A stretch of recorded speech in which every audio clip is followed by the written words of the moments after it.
The Distinguished Fellowship is the highest honor that ESEB can confer to individuals for their outstanding service to the society and their exceptional contribution to the mission of our society, ESEB. Professor Ronce is a renowned theoretical evolutionary biologist who has contributed substantially to our field with her work on interactions between evolutionary dynamics and demography. And she has also devoted an outstanding amount of energy and time to ESEB. Ophélie defended her PhD in population biology at the University of Montpellier in 1999. And then she got a job quite quickly at CNRS after a postdoc at the University of Texas with Mark Kirkpatrick. Some of her most influential work are on the evolution of life history traits, of aging, of dispersal, and also evolutionary rescue in the face of global change. Her full involvement for ESEB would probably take me way too long to describe, but here's a short list. She has been council member, I think, twice for a full duration of almost a decade. She co-organized what I think was one of the best conference, the second joint conference on evolutionary biology in Montpellier in 2018. Who remembers the Darwin ice sculpture from there? Where there were 2,700 participants. And she was also president of ESEB until 2023, with a strong objective to make the society evolve towards a more inclusive community. Now, I think I need to leave some time for her to talk as Distinguished Fellow for 2024. So Ophélie, I'm handing over to you. Thank you, Anne. I'm very touched by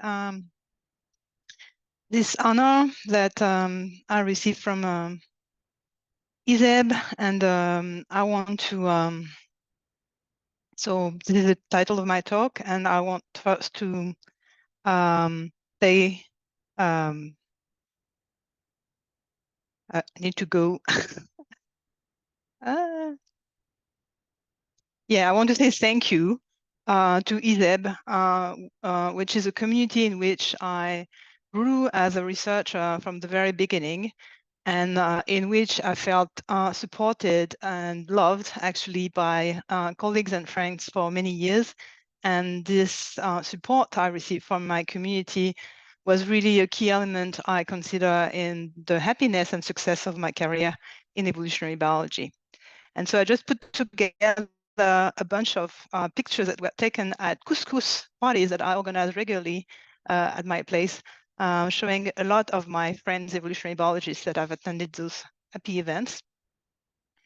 One picture that I really like, which is also a bit symbolic of this joint conference, which is also very dear to me, is two eminent members of the respective communities of North American Society, SSC and ASN, Ruth Shah here, and Sarah Magalhaes from ESEB, was vice president when I was president of ESEB, peeling almonds to prepare some oriental pastries at my place, and symbolizing the collaboration and friendship between the societies that is a dear part for me of this community. So this is just to say that I think the real reason I am honored today is not because of all the nice things that Anne said about my career and commitment, because of this couscous parties, and because I'm a little bit crazy. So this being put out of the way, I will still talk about science today. And I'm going to talk about relatively recent work we've been doing in our group with students in particular, and I'm going to talk about also the works of other people that is not mine, but that I found inspiring. So I wanted to talk about evolutionary potential in structured populations, or let's say ecologically realistic context, because I found out that it is really actually a recurrent question that has been coming back again and again in my research in the different projects. And so my plan for this talk was much more ambitious, because this is actually a question that connects a lot of things in what I've been doing. But because of lack of time, I'm going to focus on a smaller set of projects that I wanted to tell you about. So I'm going to try to address two questions during this talk. Is when does evolutionary potential limit persistence? And can we make predictions about that? taking into account the demography and ecological dynamics of species. And then the second question I'm going to try to address is what determines this evolutionary potential? And I'm going to present only theoretical results from models we've been developing with my group. But those models were strongly inspired by the biology of different plant species, and that are exemplified by the species I will shortly after talk about that have very different life cycles. So the first species is called Xanthorrhoea corymbosa. It's a perennial plant, which is a specialist of cliffs that is found only in 6 populations in a very tiny range that is smaller than 3 kilometers square in the south of France near Narbonne. The plant is long-lived. It's a perennial plant, but it flowers only once in its life and then dies after that. So it's called monocarpic. It's self-incompatible, and it flowers after several years of slow growth in the field. So we've been in a group following the survival and fecundity and recruitment of those plants since the early 90s. And those demographic surveys show that all 6 populations have a population growth rate that is fluctuating between years, but is quite consistently below 1, so all populations are declining. So these surveys were actually started by Isabelle Olivieri, who was my PhD supervisor in the early 90s. And she was motivated in conducting those demographic surveys by interest in evolution, actually, and not directly demography, because what she wanted to show through the study of this system is why evolution matters for species conservation, and how indeed evolution might modify the demographic future or prospect of different populations.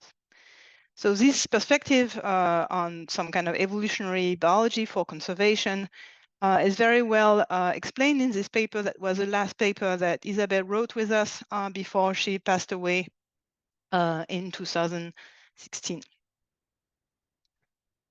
So since then, and since we wrote this review, climate change has actually accelerated the demographic issues that the population of Xanthorrhoea already had, with very warm and dry summers that have caused massive mortality of the rosette stage in the population, which is the most critical stage for the population persistence and demography, because if the plant die before flowering, the evolutionary and demographic future is just finished.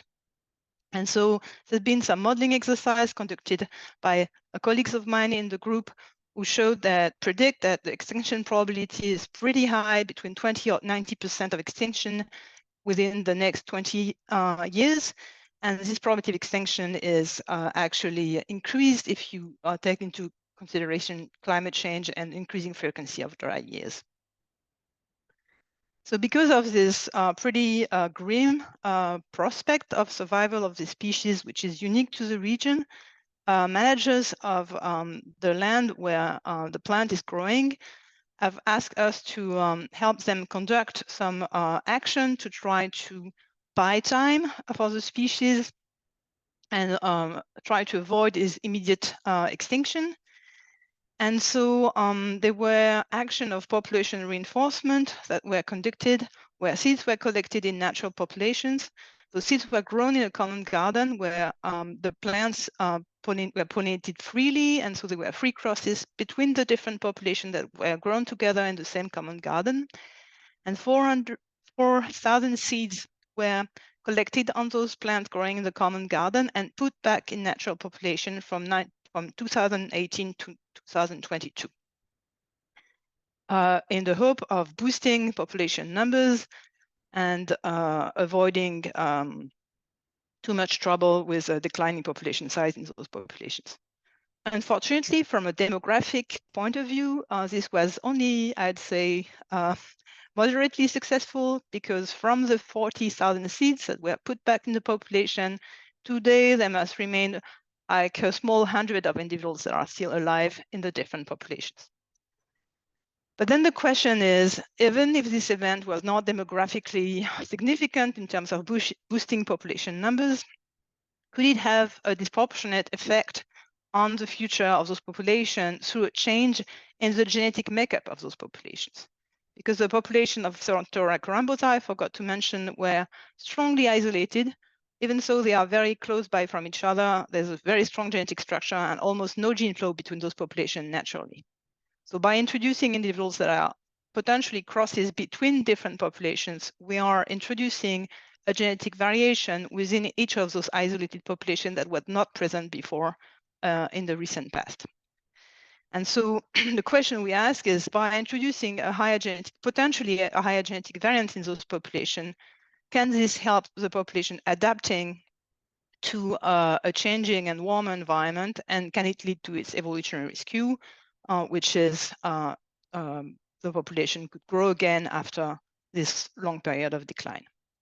So this idea of evolutionary rescue and this idea of how much variance you need to save a population was very nicely articulated by Dick Gomulkowicz and David Hull in a paper it was published in 2009, which is called Demographic and Genetic Constraint on Evolution, and which is a title I would have really liked to give to my talk, because it described perfectly what I really want to do, but it's already taken, so I didn't do that. So Dick Gomulkowicz also sadly passed away very recently and was a very strong contributor to thinking about those interactions between demography and evolution. And I find this paper extremely insightful in that. So I will tell you a bit about how they conceptualize this idea. So the idea that a population is declining because it's maladapted to its environment, and its rescue, which means the fact that the population will grow again in numbers and reach a size that is sufficient to allow the risk of extinction to be minor, is caused by the evolution of some quantitative trait with some heritable genetic variance in the population.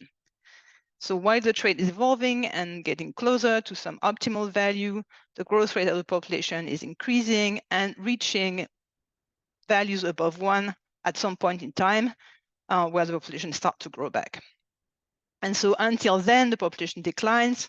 And so there's some minimal number of individuals that will be reached just at the point where the growth rate will be 1 again.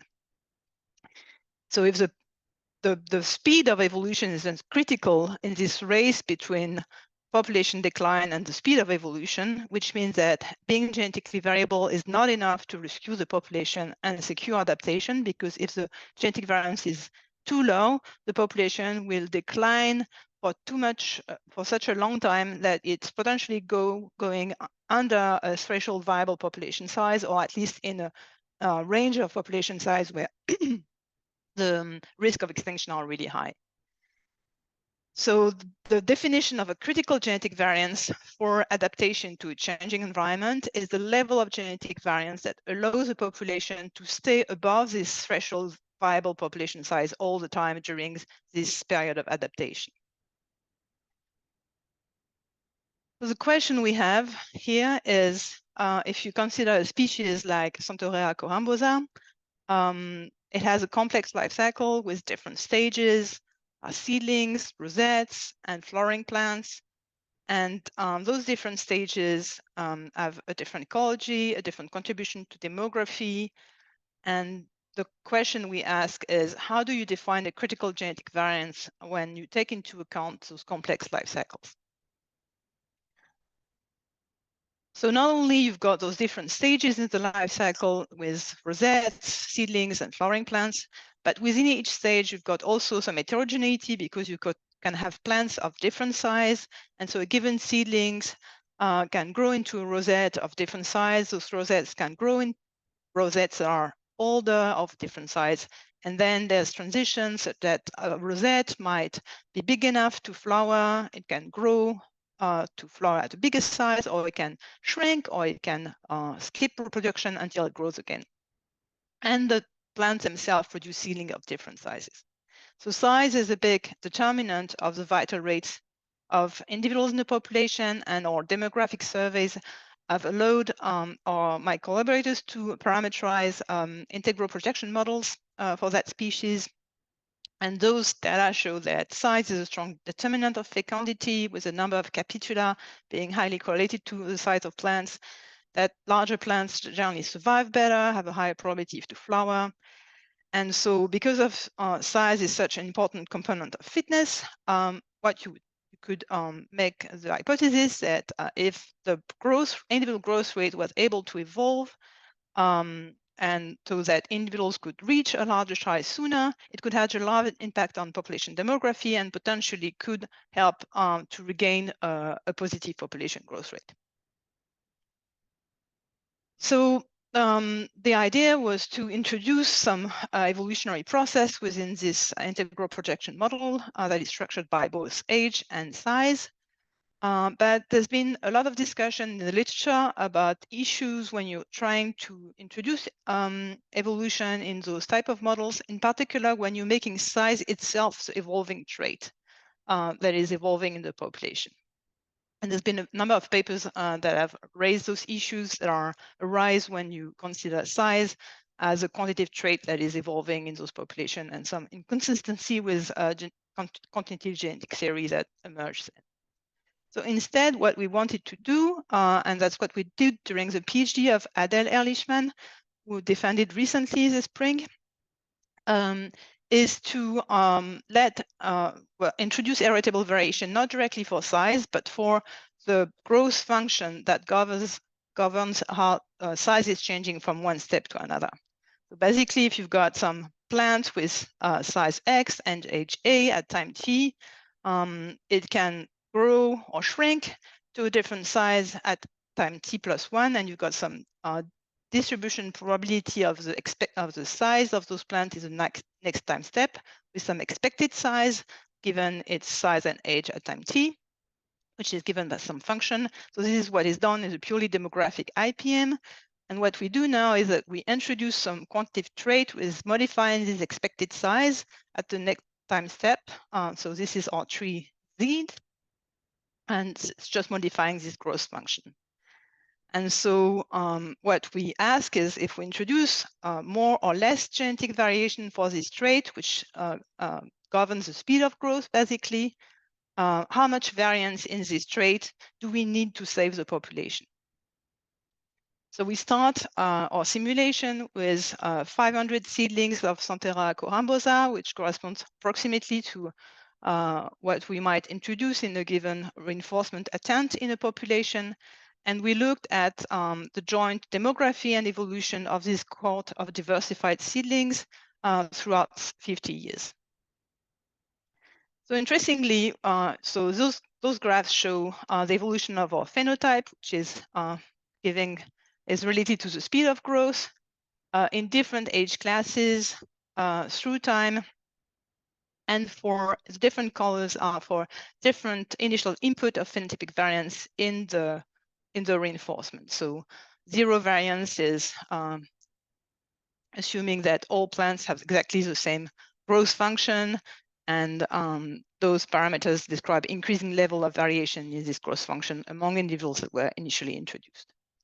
So quite intuitively, what we find is that in every age class, we find that through time, you have an evolution of a faster growth. So the trait is increasing in all age classes.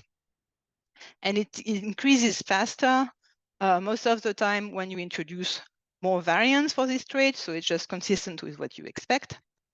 However, what is less intuitive when you look at evolution in some structured population like that is that the mean value of the evolving trait differs across age classes.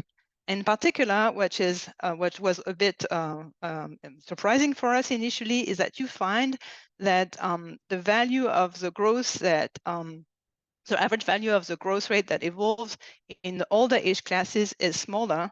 So the old individuals are growing slower than the young individuals. And this is not aging. We didn't build in this phenomena in the model. It's something that emerged from the evolution of the trait in this population with this life cycle.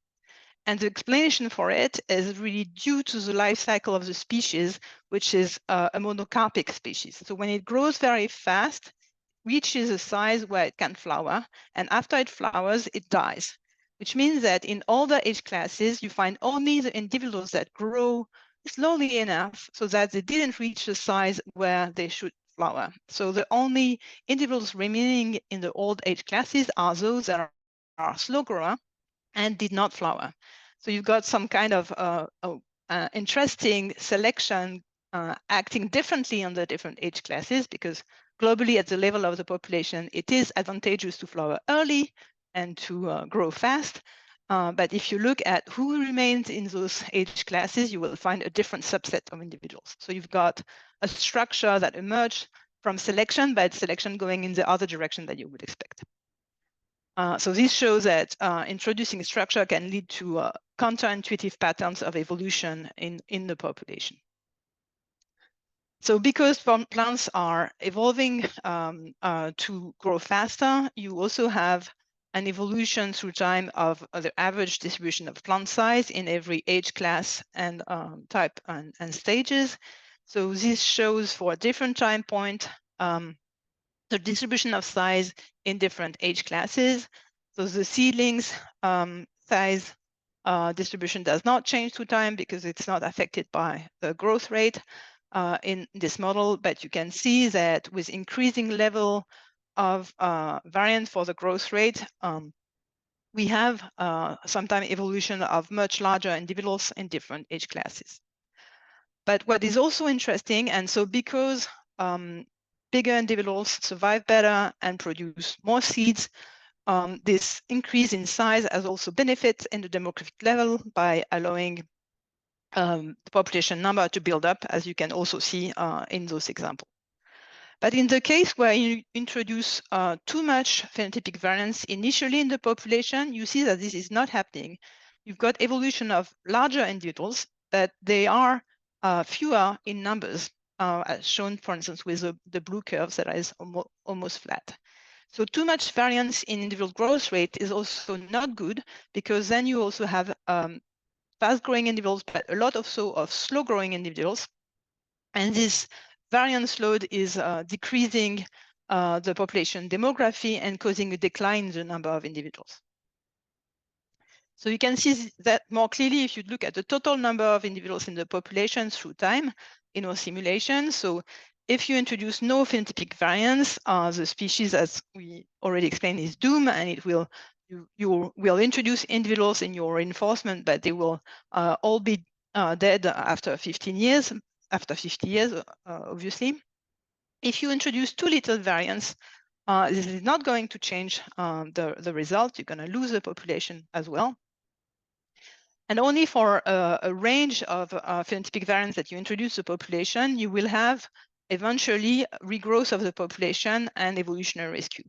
But this population will grow again only after 20 or 30 years, which means that there's still a high probability to go extinct, even so you've got evolution, if you got evolution of positive growth rate ultimately within the 50 years.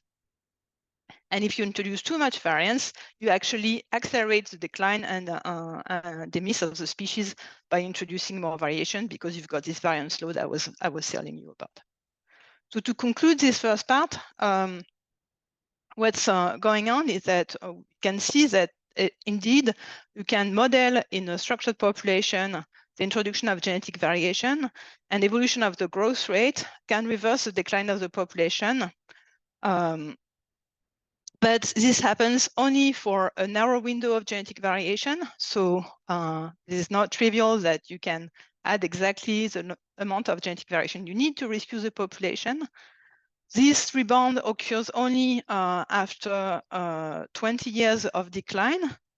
And those results of simulation are also overly optimistic, because they were just, for instance, a first attempt, because we ignore the fluctuation in environmental conditions between years, which are going to decrease the population growth rate. We ignore the fact that the environment is warming up and you've got directional environmental change. And we ignore any effects that affect a lot the demography of the population, because the species is self-incompatible and needs a compatible mate to reproduce. From a more methodological point of view, this model is also providing, I didn't have time to explain that, a new approach to allow the evolution of a life history trait in an IPM, which is quite computationally efficient and fast compared to what was done before. So the prospect of evolutionary rescue in the Santora Corambosa are not super good, I must say, from what we can conclude from this study. A different question that we had also related to this system is related to the fact that climate change is actually affecting a lot of different parts in the life cycle and not only the growth of plants. So again, the analysis of demographic surveys have shown that the effect of summer temperature has a negative effect on many different parts of the and life history traits in the life cycle, including the rosette survival and fecundity, but also other aspects of climate change, like change in fall precipitation, have differential effect on the life cycle, affecting, for instance, mostly the seedling survival and a little bit of fecundity, but not too much the rosette survival. So why is it important? So it means that different life history traits potentially are affected differently by climate change. And it is also interesting because different life history traits make different contribution to population growth. And so typically in demography, this is measured by demographic elasticities, which measure the effect of perturbation of the transition in the life cycle on the exponential population growth rate. And so for instance, in the case of Santoria, perturbation in the rosette survival has a huge effect on the population growth rate, while modifying the probability to flower has only a minor effect. So the question we ask is, which kind of genetic variation matter for rescue? I mean, is it equally important to have genetic variation for flowering rate or genetic variation for rosette survival? And so this is the question that is asked by Julien Offresson during his PhD thesis, which has started this year. And if you want to hear more about that, you have to listen to his talk, which will be going on during the Evolutionary Rescue Symposium in Montreal this summer, and will be recorded as well, if I understand well how it will work. So I will not disclose his result, but you have to wait until July to know about it. And so the next step in this project is that now that we are trying to estimate what is the critical genetic variance that you must have to rescue the population for different life history traits, we don't know what we actually have introduced as increased variation in the reinforcement, or what kind of variation we have in the natural population of Santoria. So we set out a big common garden experiment in Montpellier to estimate the genetic variance and covariance between those adaptive traits in these rare species.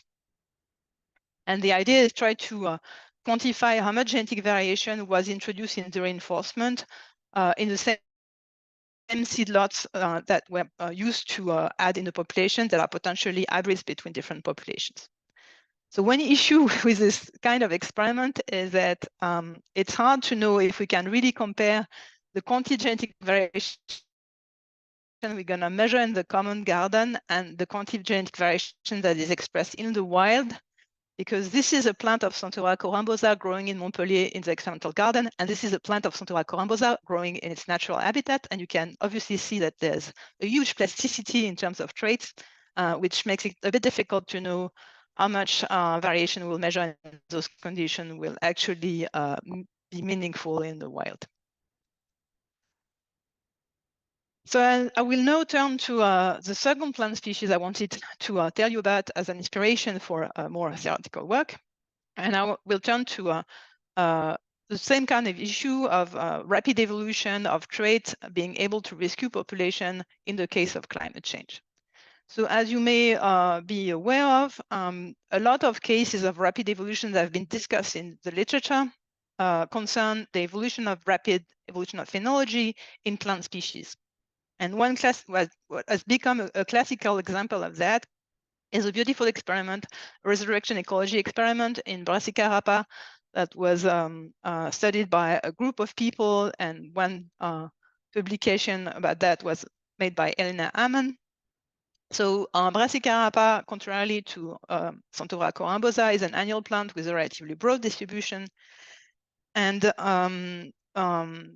plants that were collected in 1997 were stored and then grown in the common garden and actually crossed with plants collected in 2014 and other years. And the common garden experiment mixing plants from the past and the present showed that there was an evolution of flowering time that is 3 days earlier today than it was years ago. So those rates of evolution were compared to rates of evolution in the paleontological records, for instance, and they are considered as fast evolution. So the question we had is this fast evolution observed for flowering time something rare and exceptional that this study has shown, or is it something common? And why is it the case that many other studies trying to look at fast evolution in response to climate change have not found such fast response, in particular in animals? I think it's rarer to find this. Is it just because it's hard to conduct resurrection experiments in animals, or is it because of some other feature of those plant species and the trait that we are looking at? So those kind of questions emerged in the projects where we were interested in especially in the evolution of phenological traits. And one thing that we wanted to consider, and is maybe too little discussed in the literature, discussing the rapid evolution of those traits, is that variation in phenology does not only affect adaptation to climate change, but it also affects gene flow and mating patterns within population. So for instance, in this forest, those trees which have opened their buds at very different times, given that flowering time is very correlated with burst time, are quite unlikely to mate together. And so the resemblance in phenology is associated with assortative mating, meaning that there's preferential mating among individuals that have similar phenotypes and similar phenology. So for instance, Artvice showed that looking in some plant community, the correlation in flowering time between mates was between 5% and 60%. So the intensity and strength of assortative mating is variable among plant population, but it can be very high. The question we addressed with Claire Godinot and Céline Deveau during Claire's thesis was, how does assortative mating affect the evolution of phenology in response to climate change? And for that, we use models. Those models were inspired by classic models of adaptation to warming or continuously changing environments that were designed by Lynch and Landy and other co-authors in the early 90s. So the idea is that you've got some phenotype that is evolving and is under stabilizing selection for some optimal phenotype, and this optimal phenotype, for instance, due to global warming, is increasing continuously through time. So initially, so the dashed line here is a mean phenotype in the population. Initially, the population is well adapted and the environment will start to change. And the population initially does not respond much to the changing environment until there's some kind of lag between the mean value of the phenotypic trait and the optimal value, which creates directional selection to change the trait.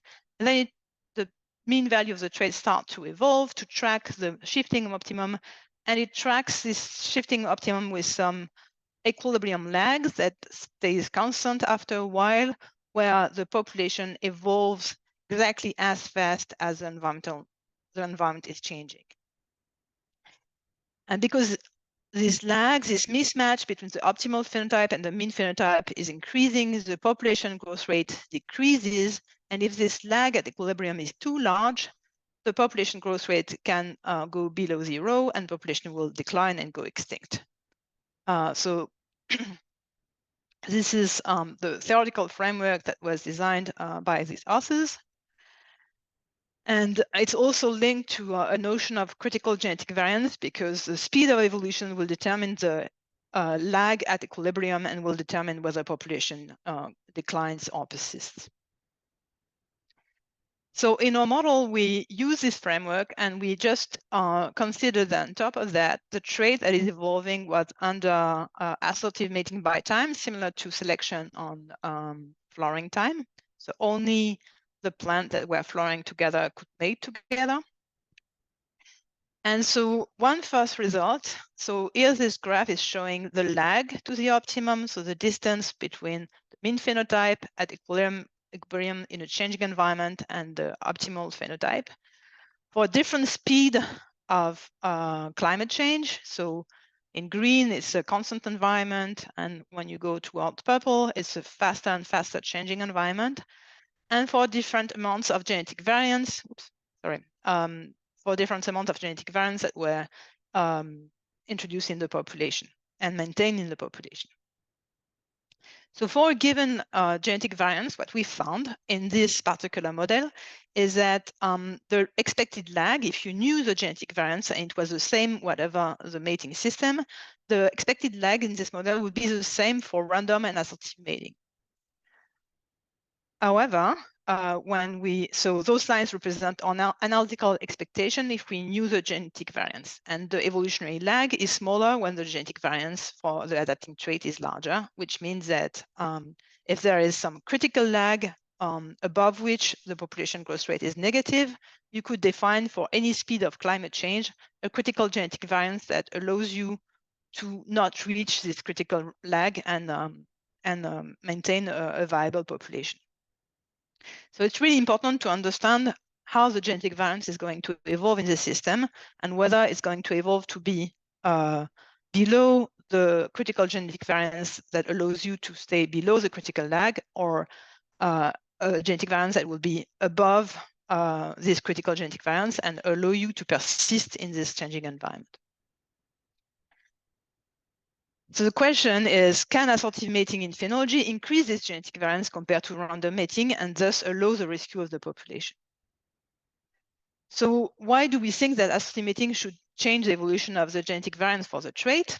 Actually, it has antagonistic effects on such evolution, and it's hard to make prediction a priori on the balance between those effects. So in one hand, what is well known is that assortative mating will create some phenotypic correlation between mates, which means that given that your mother and father are very likely to resemble them, each other phenotypically, they also probably share in part alleles that tend to increase the size of the trait or decrease the size of the trait, which will create genetic association and linkages equilibrium, so that you find alleles increasing the size of the trait and alleles decreasing the size of the trait in different individuals.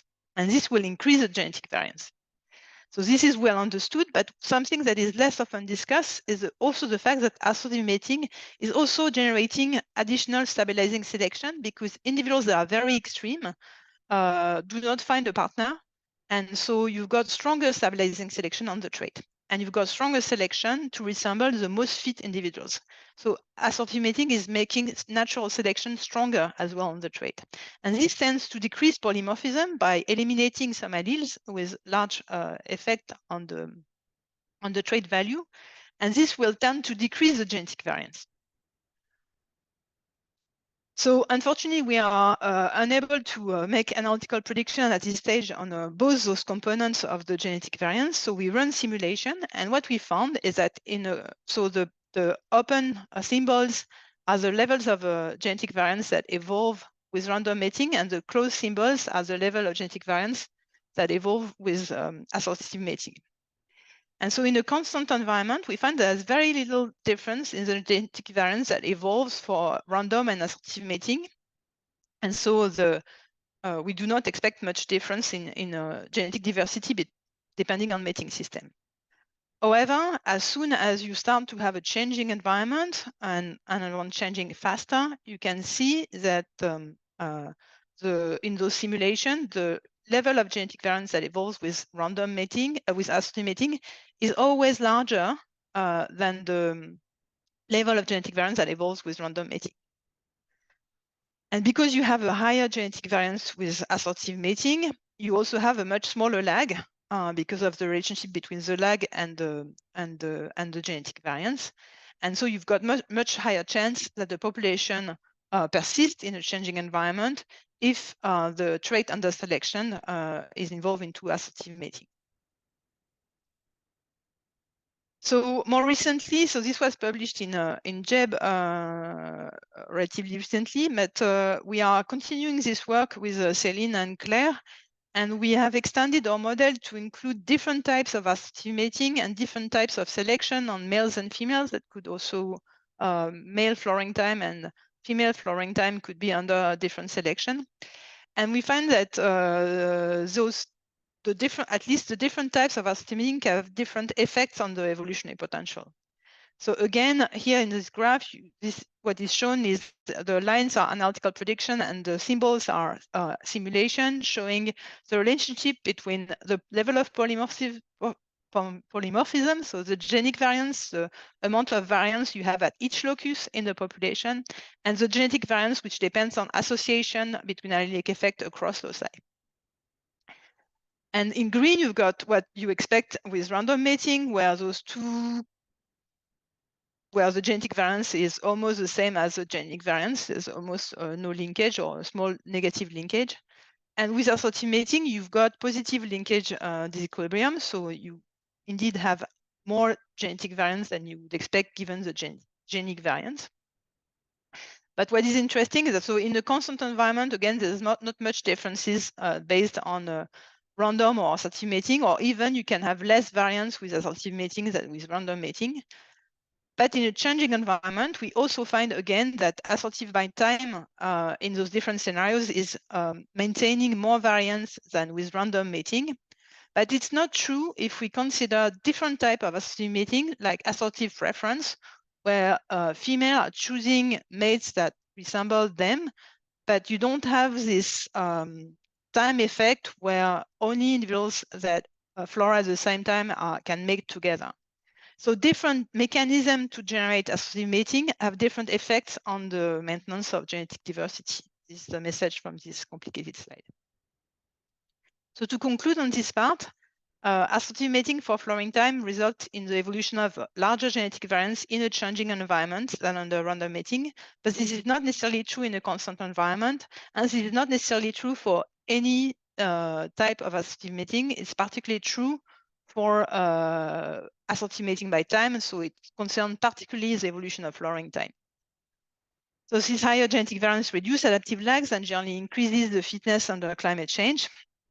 And so we make the hypothesis that assortative mating by time could explain the fast response to climate change of flowering time and why most examples documented so far concern this trait.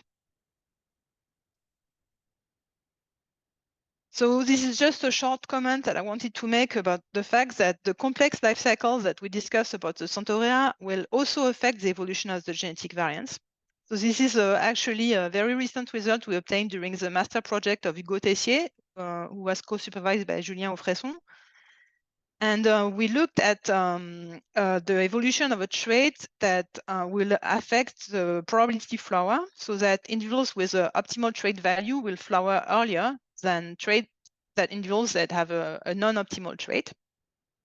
And we looked at how the genetic variance for this trait will change among stages of Centaurea in the same population. So this graph again is a little bit complicated, but here you see the prediction of the analytical model as a function of the genic variance, so how much polymorphism you have introduced at each locus. And here is the evolution of the genetic or phenotypic variance or the covariance between phenotypic value and breeding value. And the different colors correspond to those quantities, those metrics in different stages. So interestingly, what you find is that where you find the most genetic diversity is within the rosette stage, where you have more variance than in the seedling stage, and even more variance than within the flowering plants. And this you can understand by the fact that actually only the plants with trait values close to the optimal value will flower, and so they will leave the rosette stage quicker. And so what will remain is individuals that have either too low value for the trait or too high value for the trait. And so you actually have disruptive selection on this trait within the rosette stage, while you've got stabilizing on this selection this trait when you make the transition to flowering plants.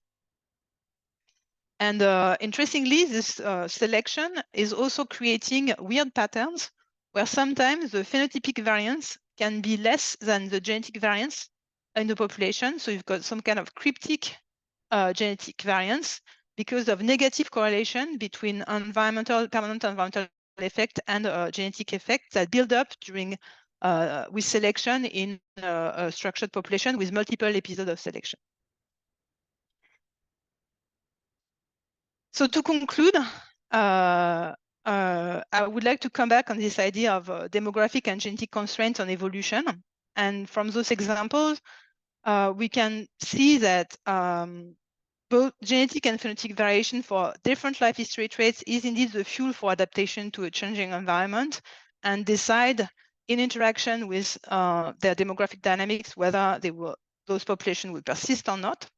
And it's necessary to integrate our understanding of population demography, ecology, and genetics to predict evolutionary potential. It's not only a question of quantitative genetics, it's really a question of integration. And also, I hope to have convinced you that despite decades of theoretical work on the evolution of genetic variation and a lot of debates that have been very important in our community, especially from the early 90s, we still have lots to understand to predict what kind of evolution potential we expect in populations and what are the options offered by this in terms of facing the global change. And I welcome any questions. Thank you. Thank you so much, Ophélie, for a lovely talk. Lots of stuff in there. And I know that we already have a question on the Q&A. I think maybe Xia Tongcai can ask this question orally if the unmute button works. Or I can also read it. And also remember that you can raise your hand if you want to ask a question. We have, let's say, a bit more than 10 minutes. Great, that works. Go ahead. It's just, I cannot unmute myself. I don't know why. So, oh yeah, thank you so much, Ophélie. It's a really nice presentation, and I'm so interested with modeling. I'm more in the empirical side. So my question probably a little bit naive in this case, because my understanding about the genetic variance is that it's kind of provided potential for a population to adapt to something based on they have the phenotype for under the selective stress. So in this case, when you do the modeling setup, how would you consider the selective stress on the phenotype? Because basically it's a deterministic when you set up the selective stress on the phenotype.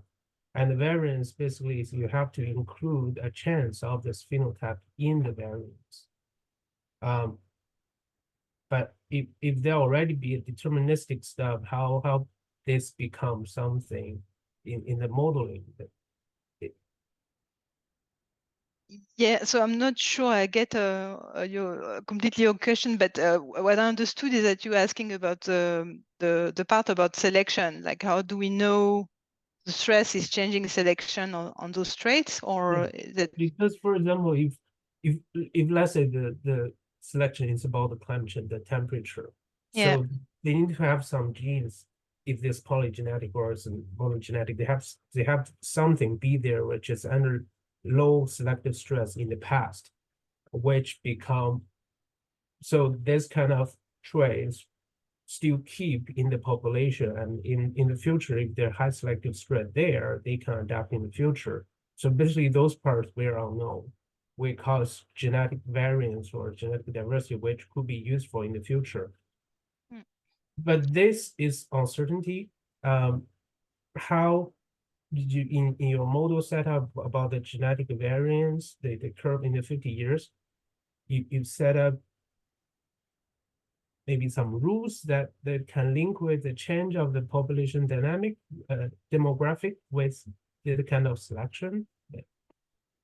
So there's so I've done different things. So in this example, we just looked at so we really started from the demography in the Santora example. So we just made like the arbitrary choice we made in the model that I presented is to make the growth rate evolve.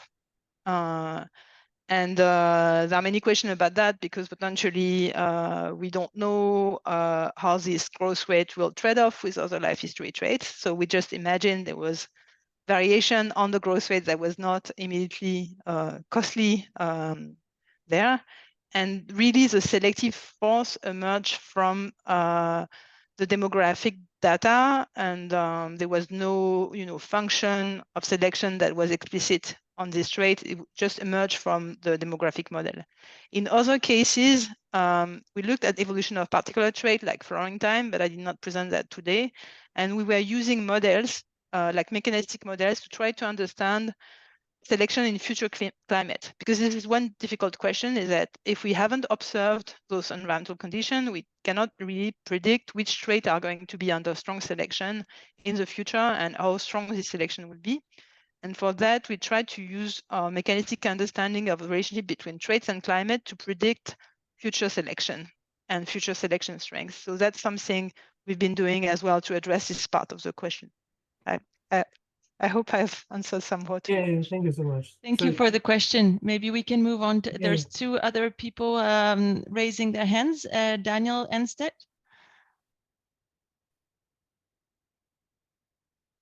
Hi, Daniel. Hi, great talk. Nice to see you. I'm interested in the results that you had on the lag, and specifically, you assume this kind of constantly worsening environment, but reality can be a bit more complicated, where you can have more either cyclical events or just noise. And so I wonder, how difficult would it be to create models that relax that assumption of a constant environment and had disruptions to that, and then still measure lag? So actually, in the paper we published with Claire, there we had a lot of much more scenarios. So we had also scenarios with only a fluctuating environment, or both a directional warming and fluctuations. And the answer is basically, I presented this case because the fluctuation are making the demography worse, that they're not changing the effect of assortative mating on the evolution of the genetic variants. So the important part is that there must be some directional selection. So there must be directional environmental change or some kind of autocorrelation in selection for a long time for it to work. But adding fluctuation is not changing our main message. And we run those simulations. And it's like for Centaurea, we haven't done it. It's an early stage project still, but it will be quite easy to do as well, because we have data on the fluctuation in demographic parameters, so we can add that to our simulation quite easily. We haven't done it yet, so. Thank you. Thank you. Roger Butlin.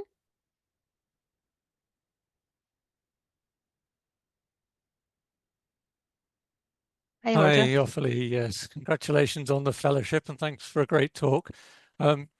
I'm just wondering whether if assortative mating is a good thing for the population because of its effect on variance, whether that produces indirect selection for assortment actually to get stronger.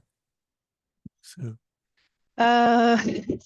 we haven't done that. So some like Dick Barton and colleagues have worked on how the assortative mating could evolve, like not in a temporally changing environment, but in spatially structured environment where you've got selection. So the answer, if I remember correctly, is not always the case.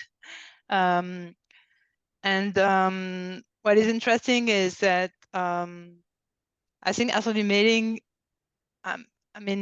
is also so it's increasing the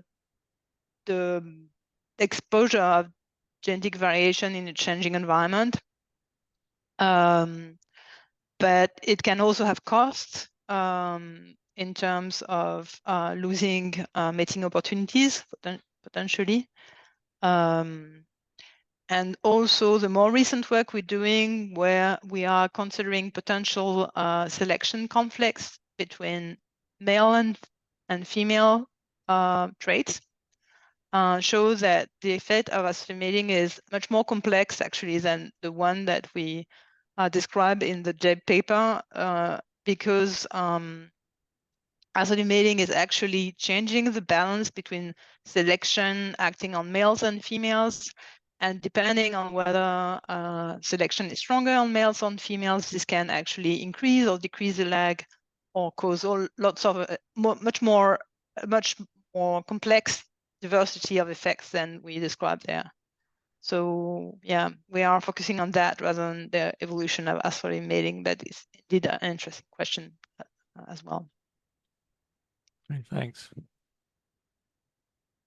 We still have time for 1 or 2 questions. I hope I'm not missing any. I do have a couple of questions. Maybe I can ask one. You mentioned at some point, Ophélie, that it was actually the landscape managers that asked you to save the Centaurea. And I was wondering, like, why did they wanted to revive the dynamics of this plant? Was it really something that came from people managing the lands, as you said, and why were they interested in the plant?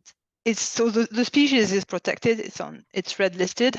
So I think we have the obligation to protect it from, and also it's highly patrimonial because it's completely endemic to this region. So it's part of the cultural or natural heritage. So yeah, there will actually be a national action plan on the species starting probably next year.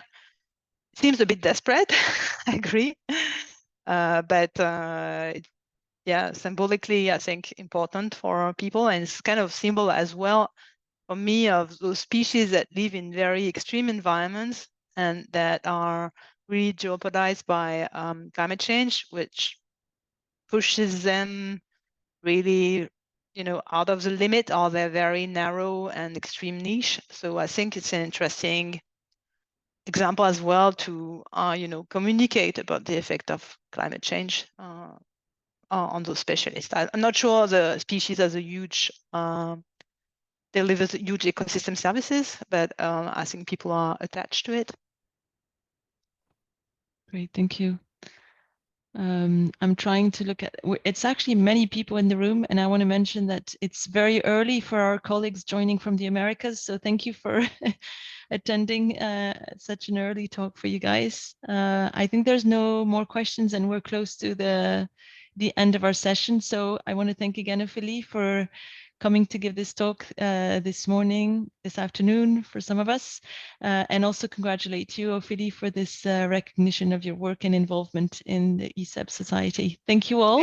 Thank you to you all, and for support and for friendship. Have a good day, everyone. See you in the next session, maybe.